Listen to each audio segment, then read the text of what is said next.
Chief Advisor Professor Muhammad Yunus did not mean wiping out Bangladesh's proud history of liberation war by speaking about the reset button. He meant making a new start from corrupt politics, says Chief Advisor's press wing. Huge crowds of devotees throng puja mandaps across the country on Maha Saptami today as government ensures security to celebrate the puja festival. Drives continuing to keep prices of daily commodities stable and market situation under control.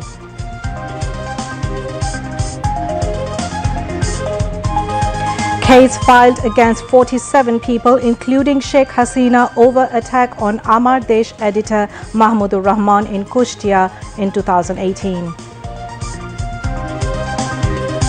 South Korean author Han Kang wins Nobel Prize in Literature for exposing historical traumas and the fragility of human life.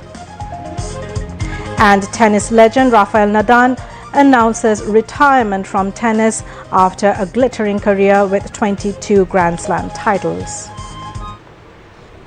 Assalamu alaikum. Welcome you to News at 10 on BTV.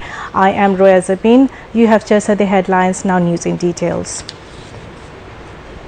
The Chief Advisor's press wing has clarified the words reset button that Chief Advisor Professor Muhammad Yunus used in his recent statement, saying he meant making a new start from corrupt politics.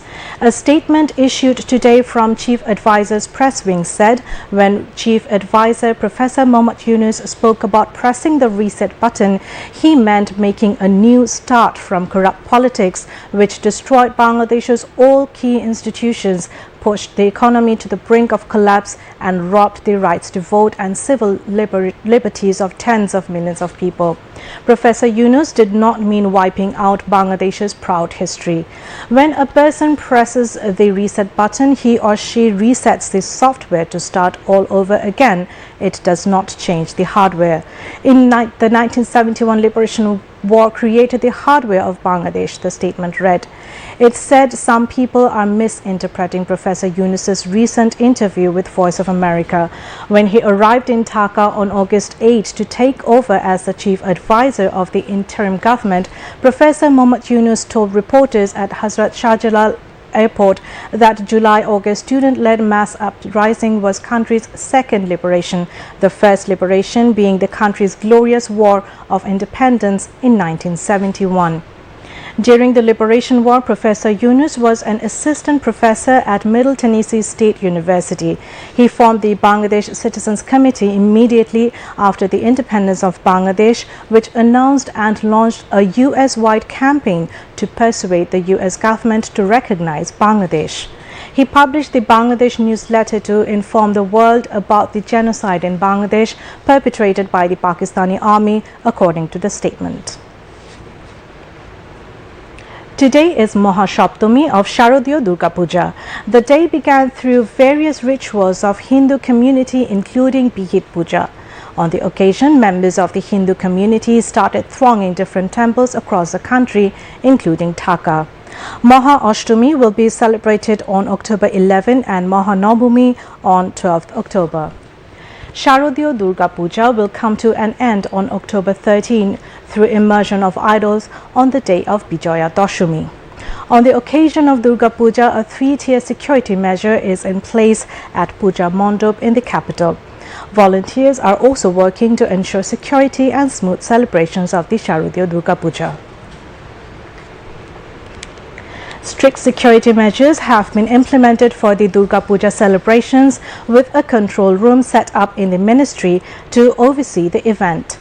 During a visit to Sharadiya Durga Puja Mandap at Bonani Kamal Ataturk Avenue in the capital today, religious advisor Dr. A.F.M. Khalid Hussain reassured the devotees that there are no safety concerns regarding the worship. Home Secretary Dr. Mohammad Abdul Momen and General Secretary of Sarbojanin Puja Foundation, Engineer Ashim Kumar Joardar, were also present on the occasion. The advisor emphasized that everyone can practice their faith freely. Any attempt to disrupt Durga Puja celebrations will be dealt with strict punishment, he warned. Indian High Commissioner to Bangladesh Pranay Kumar Verma joined the Mahasaptami of Sharadiya Durga Puja at Bonani's Kamal Ataturk Avenue ground in the morning today. The Gulshan Bonani Sarbojonin Puja Foundation organized it.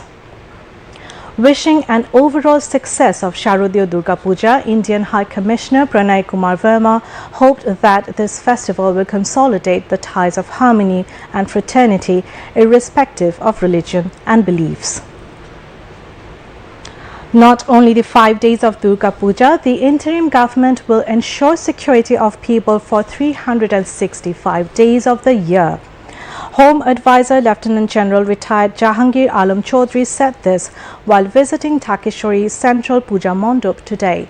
He said army personnel remain deployed alongside law enforcers so that the Hindu community can celebrate Durga Puja spontaneously. The Home Advisor said the government has made first ever highest donation of Taka 4 crore for celebrating the puja this year. He urged the law enforcing agencies to follow the 8-point instructions given by the Ministry of Home Affairs to maintain security during the Durga Puja. The Home Advisor also called upon all to celebrate the puja in a festive mood.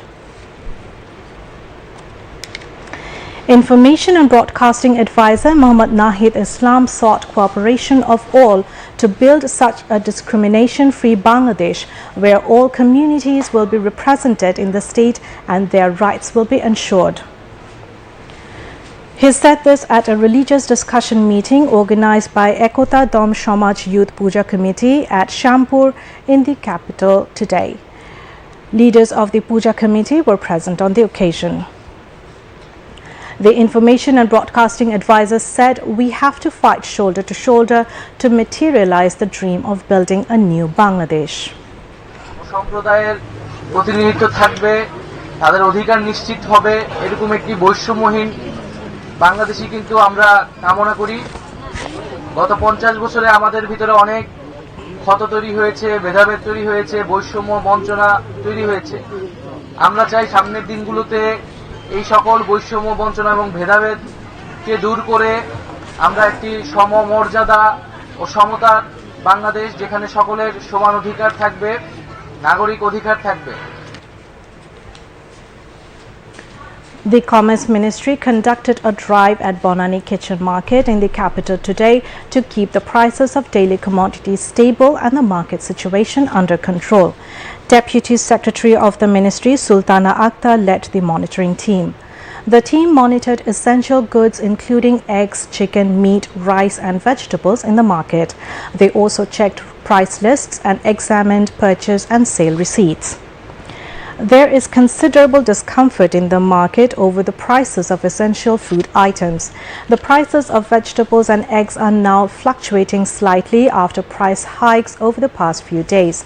Measures such as price caps, increasing import facilities and resolving supply chain issues don't have any significant impact over the market. Retailers and buyers are also feeling uneasy about the price hike of rice. In this situation, there is a repeated call for taking stern actions against price manipulation syndicates. The team of the Commerce Ministry has assured that they will continue the monitoring drive. However, there are demands for more strict and intensive monitoring across the country.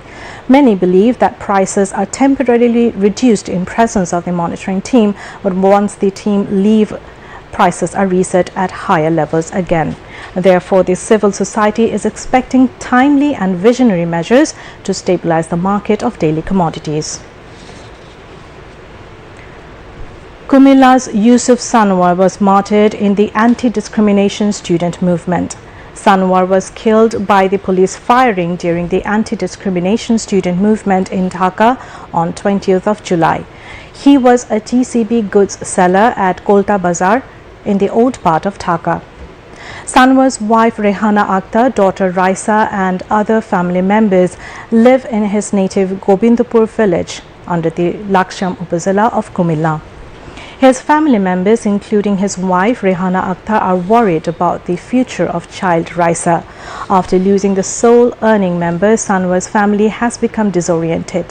His mother Moriam Begum wants exemplary punishment for the killers of his son. Locals hope that the government will extend a helping hand to this helpless family. They have also demanded proper justice for those involved in Sanwar's murder. Only justice can give peace to the family members and relatives of the martyred Sanwar added.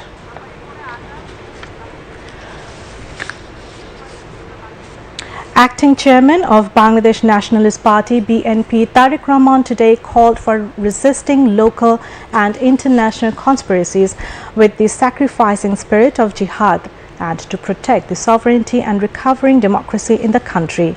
In a message marking Shohid Jihad Day, Tariq Rahman said, "Election time non-party caretaker government is the prime condition to hold a free and fair election for continuation of democracy." 6 years after the attack on Amar Desh editor Mahmudur Rahman in Kushtia court, a case has been filed with Kushtia Model Police Station, naming the then Prime Minister Sheikh Hasina as the main accused. Mahmudur Rahman filed the case with Kushtia Model Police Station. The others accused in the case are former Home Minister Asaduzzaman Khan Kamal, Awami League Joint General Secretary Mahbubul Alam Hanif, Jatiyo Samajtantrik Dol President Hasanul Haq Inu, former IGP Javed Patwari and Kushtia Superintendent of Police Mehdi Hassan. On July 22, 2018, Mahmudur Rahman was attacked by activists of Chhatro League, Jubo League and Shechashibo League when he came to appear before a Kushtia court in a defamatory case against Sheikh Hasina and Saima Wajid Hussain. Now, international news.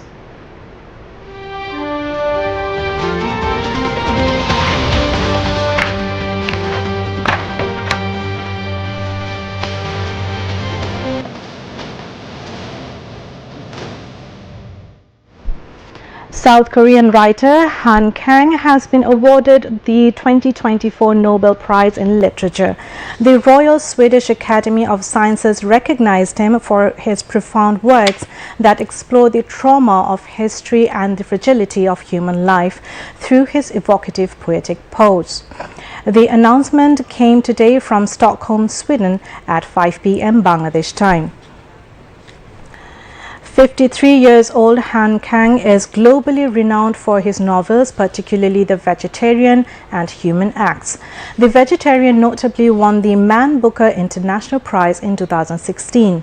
As part of Nobel Prize in Literature, Han Kang will receive a Nobel Medal, a certificate and a prize of 1.1 million Swedish krona, which is about 12.8 crore Bangladeshi taka. Last year, Norwegian author and playwright John Fosse received the Nobel Prize in Literature. The highly anticipated Nobel Peace Prize will be announced tomorrow, followed by the announcement for the Economics Prize on October 14. In the past 24 hours, Israeli attacks in Gaza resulted in the deaths of 64 more Palestinians. Among them, at least 28 were killed in an attack on a school-cum-shelter in Deir al-Bala. The total number of casualties from the ongoing conflict in Gaza has now reached 42,065, with 97,886 reported injured.